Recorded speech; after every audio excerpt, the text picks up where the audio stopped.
Hey there, movie fans. I'm John Andersen, and I just watched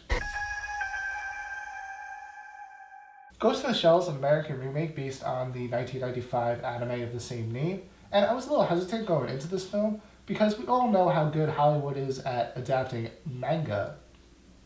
Ugh. The Major is a robot with a human brain who works for a military-based company, but while hunting a terrorist, the Major may discover that there's much more to her past than the company would like her to know. Now, I usually don't have the biggest issue with whitewashing, as you need a big name like Scarlett Johansson to help sell your movie, and I think she gives a solid performance, but in this case it did annoy me because there's a plot point that highlights this issue, and I think it's going to annoy some people more than others. I also liked how they cast Japanese actor Kitashi Kitano, and I respect that he didn't want to attempt a broken English accent, but it was very jarring that he was the only one in the whole film that didn't speak English, in a country that I assume was supposed to be future Tokyo.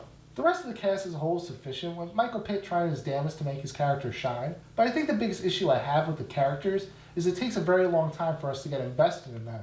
In the first half of the film, each character moves from one plot point to the next, and it isn't until the midway point that we actually start to feel engaged with them.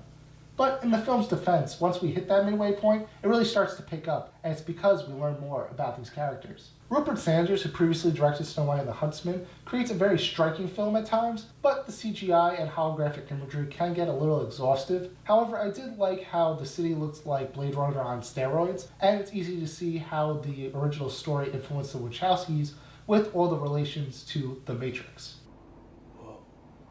To sum up, this film is definitely not the best American adaptation of anime, but it's definitely not the worst. Ugh, stop coming back. Thank you.